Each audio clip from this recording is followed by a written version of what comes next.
Narcissist, the brother. I am Ashleigh's younger brother. I love my sister, despite everything she has done to my family. I just want to help her, but she is utterly stubborn and absolutely refuses to listen. Well, no, actually, that's not quite correct.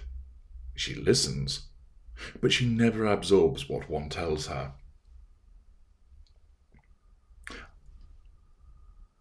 I would like to see more of my sister, and of course my niece and nephew, or mini Ashleigh and Christopher.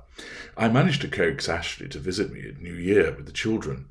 Both my wife and I were struck by how Amelia has been moulded into the image of my sister. I told Ashleigh this, and she took it as a compliment. It was not meant as one. My sister is a deeply troubled woman. She has serious psychological issues, and she has always refused to countenance getting any help. I have lost count of the number of times that we have been shunned, ignored, and cut off. We try to talk to her about it, but invariably we are met with rambling explanations about how she is busy being a successful banker, mother, and trying to deal with a self-obsessed husband.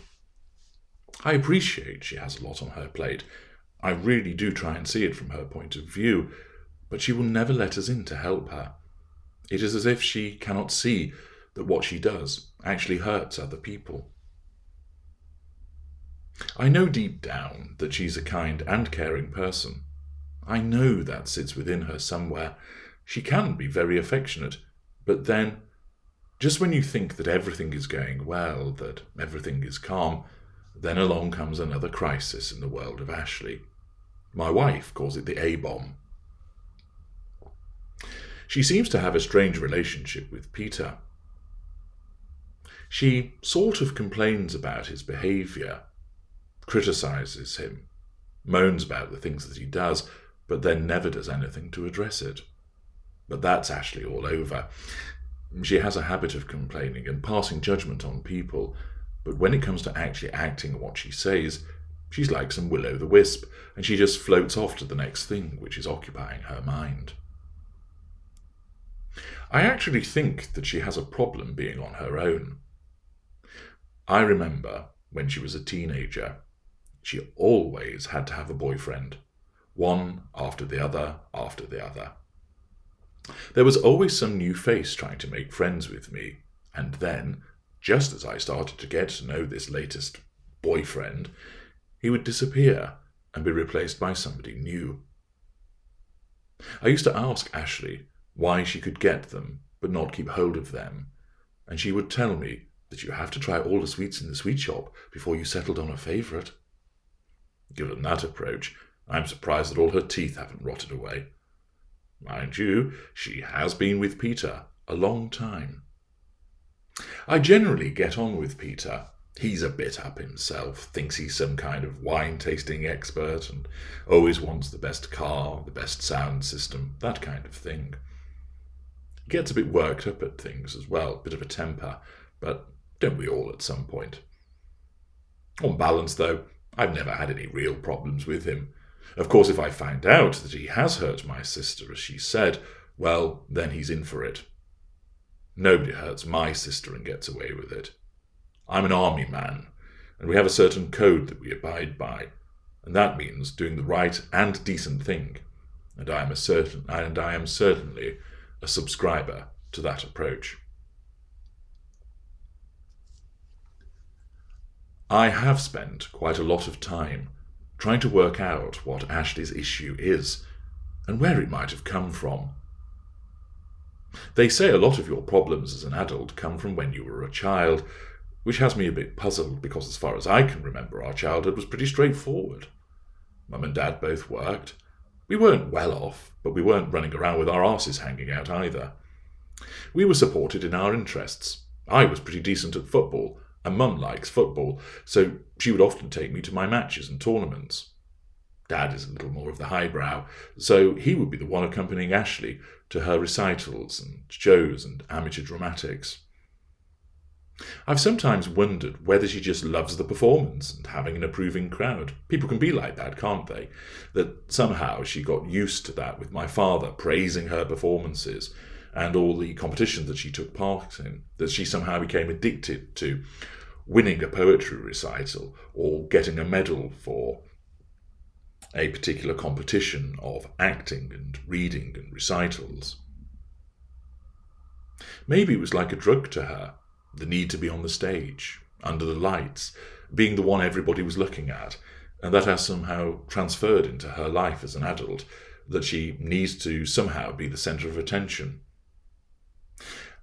I don't see that there's anything particularly wrong with that, if I'm honest, so long as it's done in a healthy way. I mean, we do need pop stars and actors and sports people and presenters and so on, don't we? They're performers. I couldn't do it. I'm not interested in the limelight. I like to help people and do the right thing, but I'm not bothered about the applause. But Ashleigh is, and it just saddens me that she goes about it in such a negative fashion, hurting Mum and Dad especially, and of course me. We do miss her, and wish she would connect with us more often, but she seems to have created this bubble where it is her and Peter, and now them and the children. Admittedly, it is difficult because I am on the other side of the country. But they have plenty of money, and they could easily visit more or ask us to come and stay. The house is big enough. But they never really did. They just seem to be wrapped up in their own little world, just the two of them. And every so often, the pair of them would grant us, the people in the cheap seats, an audience with the Hoveniers. My wife would joke about it being like a royal decree when there was a family event that we were actually invited to. We were expected to be there, and there would be face-pulling and recriminations if we did not. What I don't understand is why she has to be so chaotic. It's draining at times, especially for my parents. They're getting no younger, and the number of times they've had, particularly recently with all this brouhaha going on between her and Peter, dashing out there to pick up the pieces. Apparent suicide attempts, allegations of rape, backwards and forwards with the children. It isn't really fair. I've tried to get her to see what she does, but I just end up tearing my hair out. She just doesn't see it, and I cannot understand why that is. All I can conclude is that she's being deliberately obtuse, and she just doesn't want to admit that she's the one that's in the wrong. I've been sympathetic, I really have. I've tried to approach her issues in a sensitive manner. I've sent her material, I've sent her literature hinting at it, to try and get her to read it so that she might recognise herself in the material. I've even offered to pay to have somebody speak to her, a therapist. But that just has her accusing me of trying to control her. I'm not. I'm simply trying to help. I just get told that I'm interfering, that I don't understand. And when I ask her to help me to understand, she'll just start crying, or she puts the phone down on me. I admit I do sometimes get annoyed with her, and we have had some real ding-dong arguments on the phone. But that's just the brother and sister dynamic, isn't it?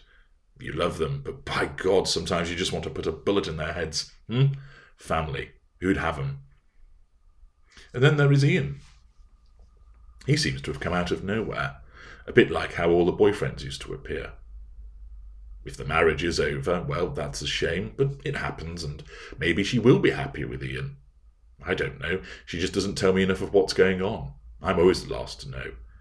I get a call or message from my parents telling me that Ashleigh has done this or Ashleigh has had an accident. I was flying to the United States when she had that car crash, and I was worried sick about her. But typically, Ashleigh, she just portrays it as an overreaction on my part and just brushes it off as if it was perfectly normal to crash your car and be arrested for drink driving. What I do know is that she needs help. Proper, professional help. And then maybe, just maybe, these behaviours of hers can be corrected. I just need to find a way to get through to her. My wife tells me to leave her be, that I waste too much time and effort trying to save my sister, that I worry unnecessarily, that she doesn't deserve my involvement and help. But I do care about her. And also, I'm doing it to spare my parents any more of this nonsense. They're not getting any younger. But I know I can get through to her and make her see the damage that she is causing. I just need to work out how I can do it, and then we can make some progress.